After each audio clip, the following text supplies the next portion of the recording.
साहब, बहुत बहुत स्वागत, अभिनंदन।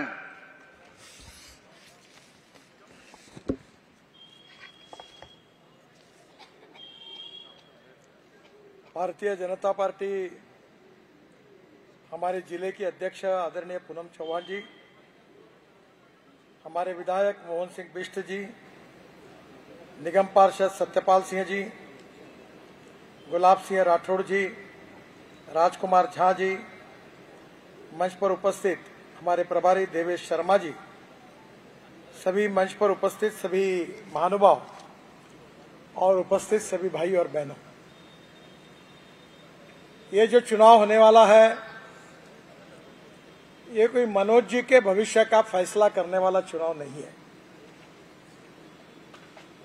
ये चुनाव सही अर्थ में दिल्ली की और देश की जनता के भविष्य का फैसला करने वाला चुनाव है। आपको पता होगा कि 1947 में हमारे देश को स्वाधीनता मिली और आज हम 75 साल पूरे कर रहे हैं। इस 75 साल का अगर लेखा जोखा निकाला जाए तो इस देश में 60 साल तक कांग्रेस पार्टी को शासन करने का मौका मिला है। पंडित जवाहरलाल नेहरू देश के पहले प्रधानमंत्री बने, बाद में इंदिरा गांधी प्रधानमंत्री बनी, फिर राजीव गांधी प्रधानमंत्री बने, फिर सोनिया जी और राहुल जी के नेतृत्व में फिर से एक बार मनमोहन सिंह जी प्रधानमंत्री बने। अगर आप पूरी तरह देखेंगे तो 75 साल में से 60 साल कांग्रेस पार्टी को मिले। बैल जोड़ी थी आपने कांग्रेस को, हमने जनता ने सहयोग किया। फिर गाय बछड़ा आया, गाय बछड़े को सपोर्ट किया।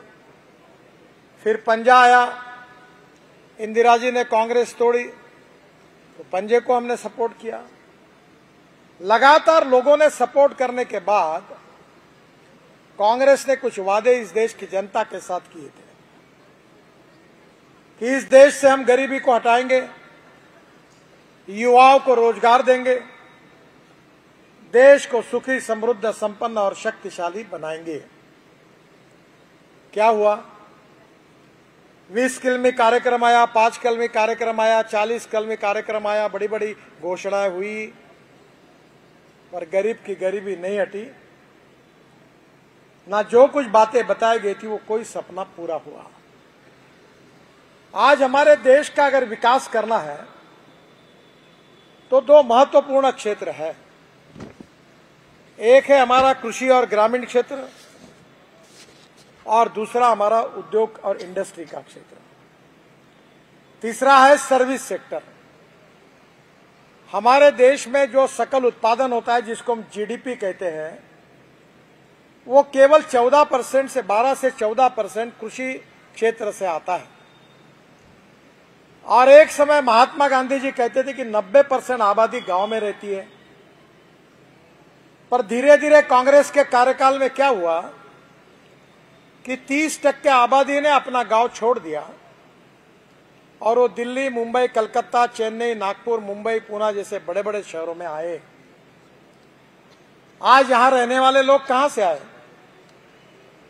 मेजॉरिटी लोग कोई बिहार से आए होंगे, कोई उत्तराखंड से आए होंगे, कोई उत्तर प्रदेश से आए होंगे, और भी पंजाब से आए होंगे, कोई हरियाणा से आए होंगे दिल्ली में। क्यों आए? क्या खुशी से आए? वो कोई खुशी से नहीं आया, वो मजबूरी से आए।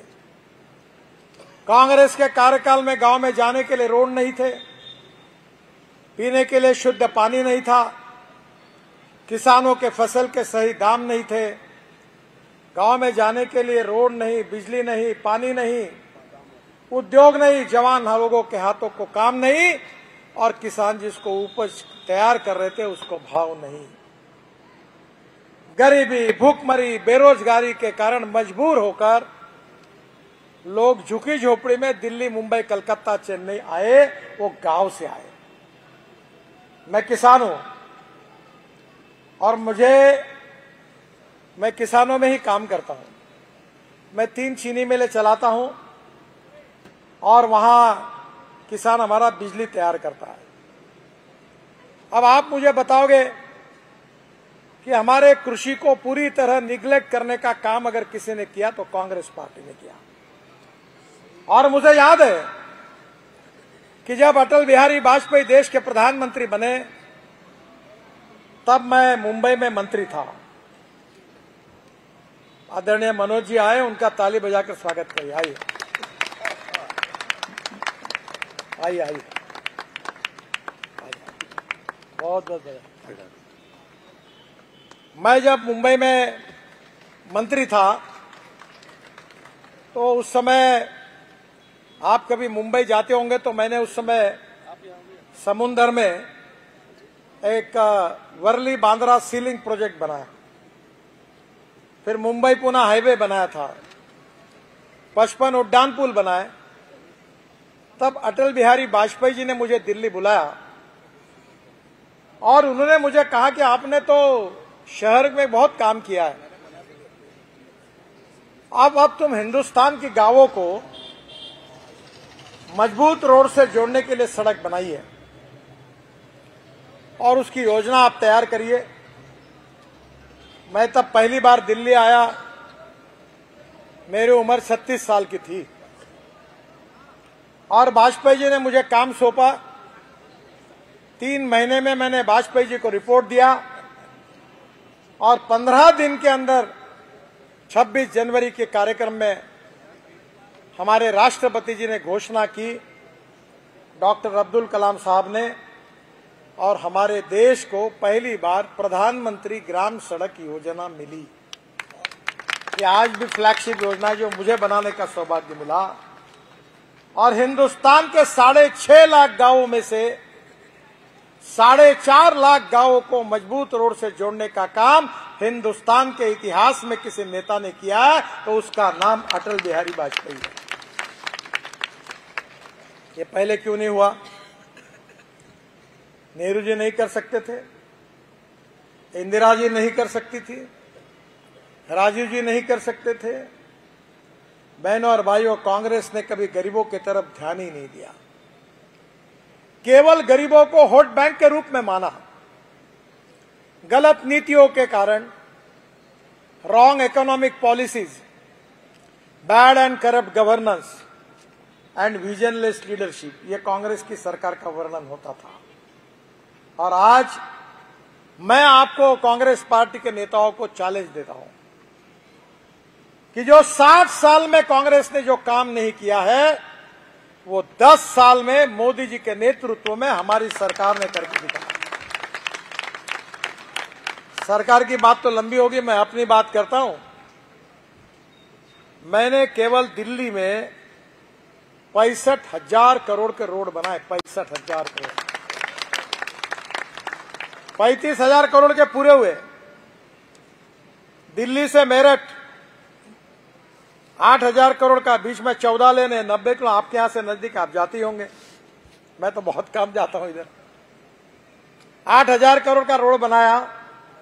मेरठ में मैं गया था, लोग मुझे बताते थे पहले हमको 4.5 घंटे लगते थे, अब 40 मिनट में पहुंच जाते हैं और आइसक्रीम खाने के लिए कैनॉट प्लेस जाते हैं। फिर दिल्ली का रिंग रोड हमने बनाया, झगड़ा चल रहा था। दिल्ली, उत्तर प्रदेश, हरियाणा, सुप्रीम कोर्ट में केस थी। वो भूरे लाल करके एक हमारे रिटायर्ड IAS ऑफिसर थे, उनके अध्यक्षता में सुप्रीम कोर्ट ने एक कमेटी बनाई थी। कोई राज्य अपना हिस्सा नहीं दे रहा था।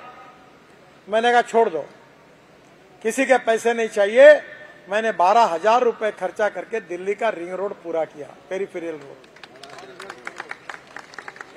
अभी दिल्ली देहरादून हाईवे बना रहे आपका। मैं आज ही देख रहा था कितना ट्रैफिक जाम, आप कैसे रहते हो मेरे समझ में नहीं आता। मैं इसका इंस्पेक्शन करने के लिए गया था तो दोनों बाजू में कितनी तकलीफ आपको होती है, पर आप चिंता मत करिए, इस साल दिसंबर के बाद आपको कोई तकलीफ नहीं होगी।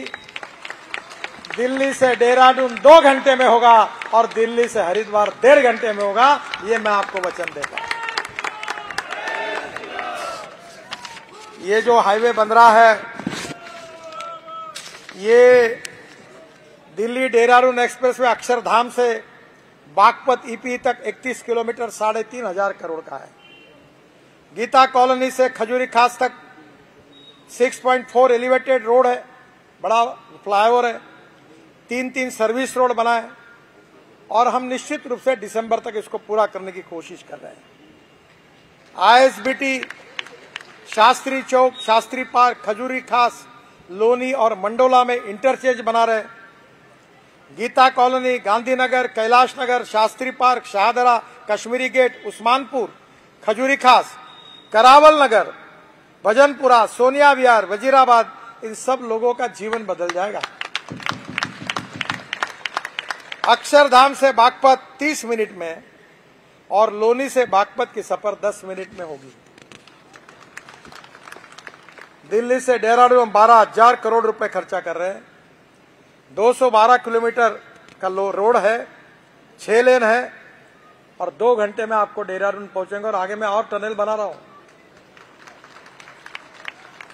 मुझे बताइए, दिल्ली से देहरादून इसके पहले क्यों नहीं हुआ? फिर दिल्ली से अमृतसर कटरा रोड बना रहे हैं, वो भी दिसंबर में पूरा होगा। दिल्ली से अमृतसर 4 घंटे में, दिल्ली से कटरा 6 घंटे में और दिल्ली से श्रीनगर 8 घंटे में। और श्रीनगर से निकलकर हम लद्दाख लेह जाएंगे, तो लद्दाख लेह में जाने के लिए हमने झेड़मोर टनल बनाई और कारगिल के नीचे आशिया की सबसे बड़ी झोजिला टनल 70-75% पूरी हुई। जो 12,000 करोड़ का एस्टीमेट था, हमने केवल 5,500 करोड़ में बनाई, जनता के 6,000 करोड़ बचाए। वहां से हम सीधा लद्दाख ले जाएंगे, लद्दाख लेह से हम लोग मनाली तक आएंगे, तो 8 टनल हम बना रहे हैं। फिर रोहतांग पास आपको मालूम होगा, मनाली से रोहतांग पास जाने के लिए 3.5 घंटे लगते हैं। अब हमने अटल टनल बनाई है, 8 मिनट में जाते हैं।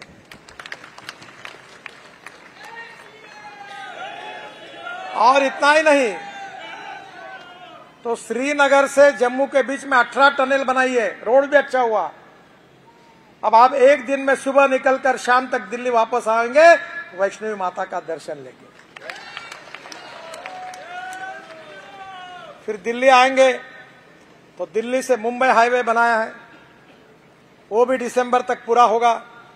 दिल्ली से मुंबई 12 घंटे में, दिल्ली से जयपुर 2 घंटे में और दिल्ली से सूरत तक जाने के बाद एक 80,000 करोड़ का नया हाईवे का काम जोरों में शुरू है। वो है सूरत से नासिक, नासिक से अहमदनगर, अहमदनगर से सोलापुर, सोलापुर से कर्नूल, कर्नूल से चेन्नई, कन्याकुमारी, हैदराबाद, कोचीन, त्रिवेंद्रम, बेंगलोर, मैंगलोर, पूरे साउथ को।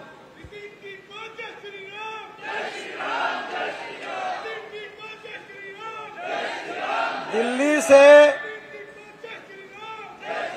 चेन्नई का डिस्टेंस 320 किलोमीटर कम हो रहा है। हम भाषण में बोलते थे बचपन में विद्यार्थी परिषद में, कश्मीर से कन्याकुमारी तक, ये सपना पूरा हो गया।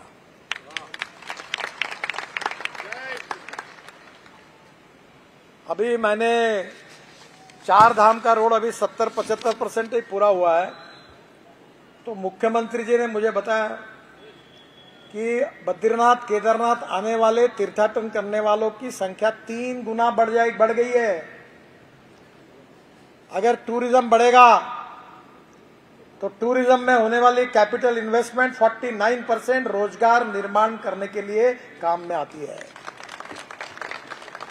अब उत्तराखंड के लोग, मैं सही बता रहा हूं आपको, बिष्ट साहब नाराज मत होइए, वो दिन अब दूर नहीं है कि उत्तराखंड के लोग दिल्ली छोड़कर फिर से चलो गांव की ओर करके वापस जाएंगे। जय श्री राम। बिहार के भी लोग जाएंगे। बिहार में मैं 5 लाख करोड़ रुपए के काम कर रहा हूं, गंगा पर 9 पुल बना रहा हूं, 6 बन गए। उत्तर प्रदेश बदल रहा है। मैं आपको यही पूछना चाहता हूं कि 10 साल में जो कुछ काम हुआ वो तो ट्रेलर है, सही फिल्म शुरू होना। पर ये श्रेय किसी को है, ये बात जरूर है कि मनोज तिवारी जी मेरे पास 10 बार आए, ये पूरे रोड आपका दिल्ली देहरादून जो आपके यहां से बन रहा है, इस काम का श्रेय किसी को है, उसके फॉलोअप का तो मनोज जी को है। और उनको याद होगा कि इसके भूमि पूजन के लिए यही यमुना के इस पर तट पर एक कार्यक्रम हुआ था, आपने लिया था। जब वो फिल्म देखी तो एक पदाधिकारी ने, उसका नाम नहीं बता था, मेरे कान में पूछा, आप तो दिखा रही है तो सपना ही लग रहा है, ये पूरा होगा या नहीं होगा? मैंने बोला चिंता मत कर, मैं जो बात करता हूं वो डंके की चोट पर पूरी करके दिखाता हूं। मैं 10 साल में 50 लाख करोड़ रुपए के काम कर चुका हूं। ये मीडिया के बंधु बैठे हैं, नम्रता पूर्वक उनसे अनुरोध करता हूं कि मैंने कहा और नहीं हुआ, ऐसा एक भी काम मिलेगा तो ब्रेकिंग न्यूज लगा दो। पर मेरे भाई लोग ये लगा नहीं सकते क्योंकि ये है ही नहीं। पर ये सब काम हुआ है, इसका श्रेय मुझे नहीं है, मोदी जी को भी नहीं है।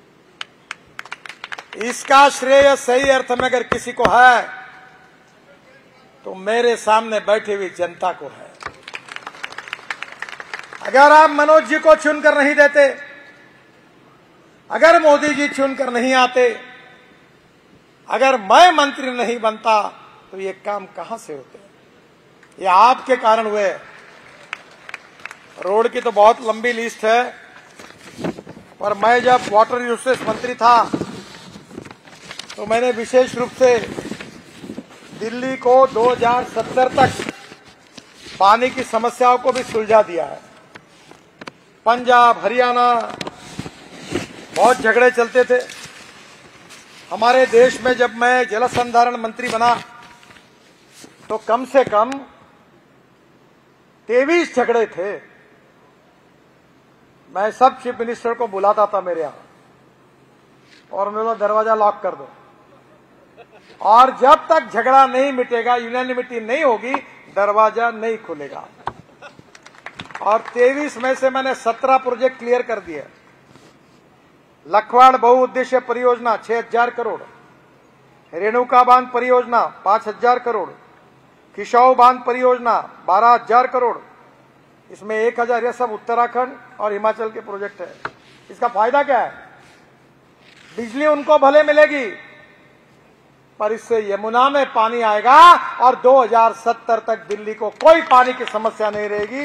ये काम हमने किया। मुझे याद है कि नमामि गंगा का काम मेरे पास था। उसी कार्यकाल में गंगा की जो उपनदियां थी, काली नदी, वो कानपुर में ऐसी ऐसी गंदा पानी था, हमने सब शुद्ध किया। तब यमुना को शुद्ध करने की जिम्मेदारी ली। पानीपत, सोनीपत में यमुना को शुद्ध करने के प्रोजेक्ट किए और मैंने दिल्ली सरकार को 6000 करोड़ रुपए दिए। ओखला में एशिया का सबसे बड़ा एसटीपी प्लांट 564 एमएलडी 665 करोड़, कोरो national pillar STP plant 318 MLD 515 crore, Kondli STP plant 204 MLD 240 crore, Rithala STP plant 182 MLD 212 crore, और दिल्ली में प्रतिदिन लगभग 360 करोड़ लीटर सीवेज पैदा होता है। उसमें से 258 करोड़ लीटर दूषित जल की ट्रीटमेंट होना शुरू हुआ, और भी काम बाकी है। केवल इतना ही नहीं, तो मुझे बताते हुए खुशी हो रही है कि मैंने यमुना के बाजू में 750 हेक्टेयर का एक बहुत बड़ा ऑक्सीजन पार्क, एक बगीचा बनाने का निर्णय किया था, इको फ्रेंडली। आप कैसे रहते हो? आप नाराज मत होइए, पर आपको सच बताता हूं, अगर दिल्ली में रहते रहोगे तो आपकी जीवन 10 साल कम हो जाएगा। नितिन गडकरी जिंदाबाद, दिल्ली में नितिन गडकरी जिंदाबाद। मैं 3 दिन आता हूं, 3 दिन में मुझे वायरल इन्फेक्शन होता है। दिल्ली में प्रदूषण, जल प्रदूषण, वायु प्रदूषण, ध्वनि प्रदूषण। सुप्रीम कोर्ट में पीआईएल हुई, सुप्रीम कोर्ट ने मुझे बुलाया और मैंने रिपोर्ट करके दी कि दिल्ली को हम ट्रैफिक जाम से कैसे मुक्त कर रहे हैं, प्रदूषण से कैसे मुक्त कर रहे हैं, यमुना को कैसे शुद्ध कर रहे हैं। मथुरा का हमने प्रोजेक्ट किया। मथुरा में बहुत गंदा पानी 80 MLD था, वो पानी शुद्ध किया, इंडियन ऑयल के रिफाइनरी को बेचा, त्रिवेणी इंजीनियरिंग कंपनी है, हाइब्रिड एन्युटी में किया, 100 करोड़ का प्रोजेक्ट 40 करोड़ में किया। आम के आम गुठलियों के दाम। उस समय देहरादून, उत्तराखंड में सब जगह पर मैंने एटीपी प्लांट लगाए। और इतना ही नहीं तो मेरी योजना थी कि यमुना में वाटर पोर्ट बने। वाटर पोर्ट यानी हवाई जहाज उतरे। मैं सपने नहीं दिखा रहा हूं, मैं खुद मुंबई के समुद्र में हवाई जहाज में समुद्र में पानी पे उतरा हूं। वो टेस्ट मैंने पूरी की। MPBS सी प्लेन, वाटर प्लेन। फिर मोदी जी ने कहा मुझे भी जाना है, तो अहमदाबाद में हमारा जो अहमदाबाद में बहुत बड़ा रिवर फ्रंट है, अपनी कौन सी नदी, साबरमती। मोदी जी वहां हवाई जहाज पानी पे उतरा, बैठे, सरदार सरोवर गए, वहां से वापस आए। हम हवाई जहाज उतरने वाले वाटर पोर्ट बना रहे, तालाब में, डैम में, और जहां नदी होगी वहां पानी होगा। वहां हम वो टेक्नोलॉजी ला रहे, कानून बन गया। एविएशन वाले देरी कर रहे थे, मैंने कहा जल्दी बनाओ, तो बोले आपके पास जैसे आता है वैसे मेरे पास भी आता है। आप जिसको MPBS सी प्लेन बोलते हो उसको मैं फ्लाइंग बोट कहूंगा, हवा में उड़ने वाली बोट, और मैं कानून बनाऊंगा, 3 महीने के अंदर बनाओ। बन गया। अब 100 ऐसे हवाई जहाज आ रहे हैं। यमुना में रिवर फ्रंट पर आप पानी में उतर के डायरेक्ट 15 मिनट में ताजमहल के पीछे उतरेंगे, 1 घंटे में ताजमहल देखेंगे, फिर वापस आकर बैठेंगे, 15 मिनट के अंदर यमुना पे वापस आएंगे, 3 घंटे में आगरा हो जाएगा। ये सब हुआ आपके कारण। ये देश बदल रहा है। ये देश सुखी बने, समृद्ध बने, संपन्न बने, शक्तिशाली बने। गांव गरीब मजदूर किसान का कल्याण हो, जवान लोगों के हाथों को काम मिले, हम विश्व गुरु बने, $5 ट्रिलियन की इकोनॉमी बने, हम दुनिया की ताकत बने, यही हमारा सपना है। मैं जब भारतीय जनता पार्टी का अध्यक्ष था तो कार्यालय के सामने हमने बोर्ड लगाया, अभी भी वहां है, राष्ट्रवाद। हम 2-4 रहे न रहे, तेरा वैभव अमर रहे मां, ये राष्ट्रवाद हमारा आत्मा है।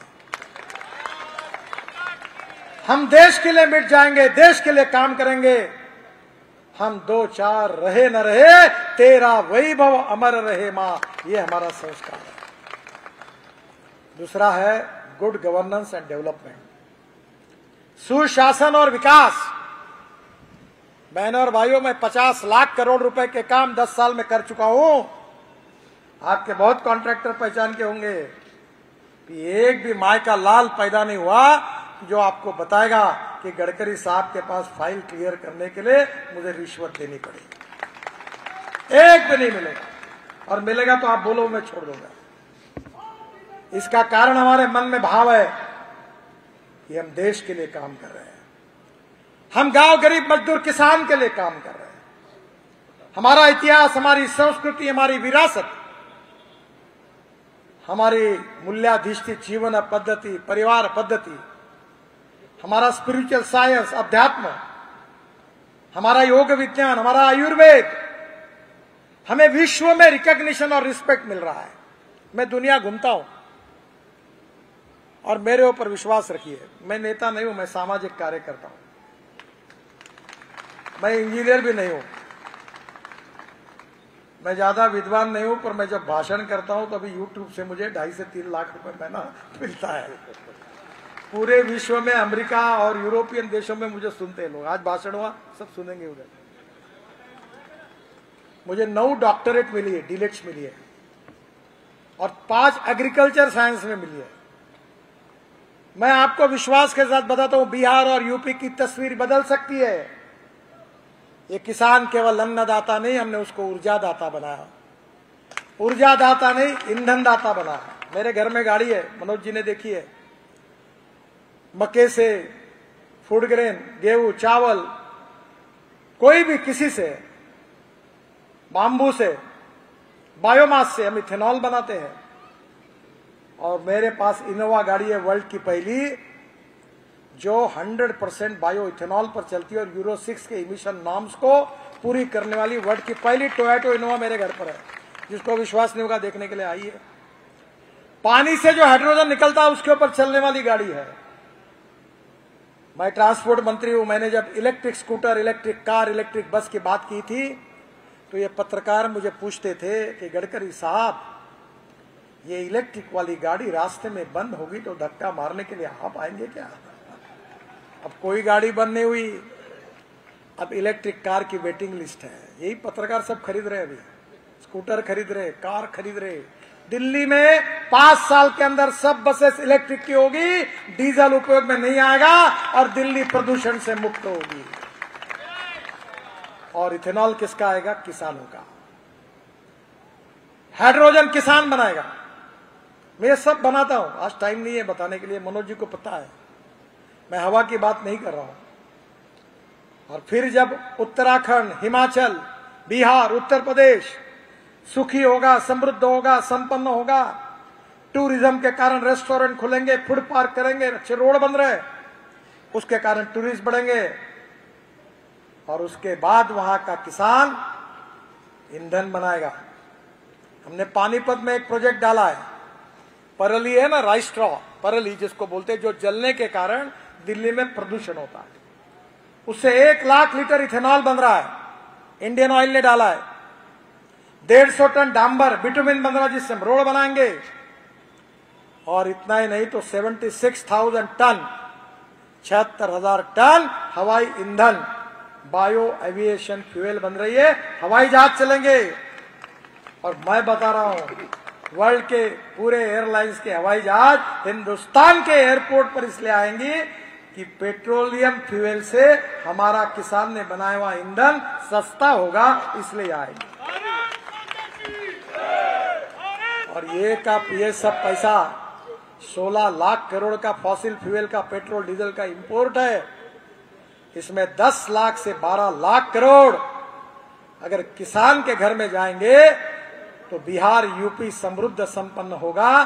तो यहां के झोपड़पट्टी में रहने के लिए लोग क्यों रहेंगे? देखिए, देश को बदलने के लिए सही नीतियां चाहिए। आप बोलने वाले? देश को बदलने के लिए सही नीतियां चाहिए और देश को बदलने के लिए सही नेतृत्व चाहिए, ईमानदार नेतृत्व चाहिए। इस देश में पैसे की कोई कमी नहीं है। मैं लाखों करोड़ में बात करता हूं, मेरे पास ऐसा पैसा धड़धड़ आता है, बाहर बरसात आती है ना, वैसे पैसा आता है। मैं मुंबई स्टॉक एक्सचेंज में हमारे इनविट मॉडल को मैंने लॉन्च किया।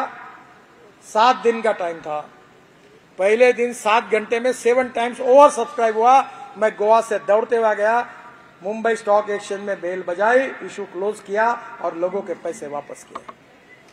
पैसे की कमी नहीं है। इस देश में सही नीतियों के साथ ईमानदारी से देश के लिए और गांव, गरीब, मजदूर, किसान के तस्वीर को बदलने के लिए काम करने वाले नेताओं की कमी है। और भारतीय जनता पार्टी यही सपना पूरा करना चाहती है। मनोज तिवारी जी ने, यह क्षेत्र बहुत कठिन था। मैं भाजपा का अध्यक्ष था, वो बिहार से चुनाव लड़ना चाहते थे। मैंने कहा बिहार से मत लड़ो, इधर आओ। यहां से उनको टिकट देने में मैंने उनका समर्थन किया था, अध्यक्ष था उस समय। और मनोज जी एक गायक है, एक कलाकार है, एक पॉपुलर फिल्म स्टार है, वो तो है ही। और सांसद होने के बाद भी उन्होंने ईमानदारी से यहाँ के विकास के लिए सतत से वो फॉलो किया है, मेरे साथ किया है, यमुना के प्रोजेक्ट के लिए किया है। मेरे पास लंबी लिस्ट है, मैं पढ़ नहीं पाऊं, पर मैं अब इनको कागज देके जाता हूं, ये इसके वेबसाइट पर आपको दिखा देंगे। बहनों और भाइयों, इसलिए मैंने आपको कहा कि ये चुनाव मनोज जी के भविष्य का फैसला करने वाला चुनाव नहीं है। यह चुनाव आपके भविष्य का फैसला करने वाला चुनाव है। क्या आपकी गरीबी आप हटाना चाहते हो? क्या आपके घर के युवाओं को आप रोजगार देना चाहते हो? क्या आप दिल्ली का एयर प्रदूषण, जल प्रदूषण कम करना चाहते हो? क्या दिल्ली को ट्रैफिक जाम से मुक्ति देना चाहते हो? क्या देश में पर्यटन, तीर्थाटन को बढ़ाना चाहते हो? अगर देश को सुखी, समृद्ध, संपन्न बनाना चाहते हो तो 60 साल के कांग्रेस में क्या हुआ और 10 साल के हमारे सरकार ने क्या किया? हम विकास की राजनीति करना चाहते, जात पात की राजनीति नहीं करते। मुझे मालूम है आप लोग बहुत जात पात की राजनीति होती है। मैं भी सांसद हूं और मेरा फोटो दिखाकर भी 8-10 सांसद चुनाव जीतते हैं, पर मैं बहुत कट्टर हूं। मैंने मेरे कॉन्स्टिट्यूंसी में कहा, जो करेगा जात की बात उसको कसके पड़ेगी लात। आदमी उसकी जात, पंथ, धर्म, भाषा, सेक्स से बड़ा नहीं होता, उसके गुणों से बड़ा होता है। इस समाज की छुआछूत, अस्पृश्यता, जातीयता हमें नष्ट करनी है। सामाजिक समता, आर्थिक समता लानी है। सामाजिक, आर्थिक, शैक्षणिक रूप से पिछड़े हुए लोगों को समाज के मुख्य प्रवाह में सम्मान के साथ लाना, यही हमारा मकसद है। केवल शासन बदलना नहीं तो समाज बदलना हमारा उद्देश्य है। और इसलिए मैं आपसे अनुरोध करने के लिए आया हूं कि बिल्कुल हिम्मत के साथ, पॉजिटिविटी के साथ मनोज जी का समर्थन करिए, कमल की बटन दबाइए और उनको प्रचंड मतों से विजयी करिए। आप केवल उनको विजयी बना दो, मोदी जी प्रधानमंत्री बनेंगे। जो 10 साल में हुआ वो तो ट्रेलर था, फिर असली फिल्म दिखाने की जिम्मेदारी मेरी है। आपका आशीर्वाद, आपकी शुभकामनाएं मनोज जी को दीजिए। 10 बजने के लिए 5 मिनट कम है। मनोज जी भी थोड़ा सा 5 मिनट बोलेंगे। मैं फिर से एक बार उनको भी बधाई देता हूं, शुभकामनाएं देता हूं। आप सबको भी बहुत बहुत बधाई। और मनोज जी भी 5 मिनट आपके सामने बोले, क्योंकि वो बोलेंगे बड़ा नेता बोल गया, अब मैं कैसे बोलूं। ऐसा नहीं, मैं खुद बोल रहा हूं, आप बोलिए और जनता का आशीर्वाद लीजिए। बहुत बहुत धन्यवाद। मेरे साथ जोर से कहिए, जिंदाबाद, भारत माता की, भारत माता की, भारत माता की जय। मैं माननीय सांसद जी से निवेदन करूंगा कि पुष्प से माननीय मंत्री जी का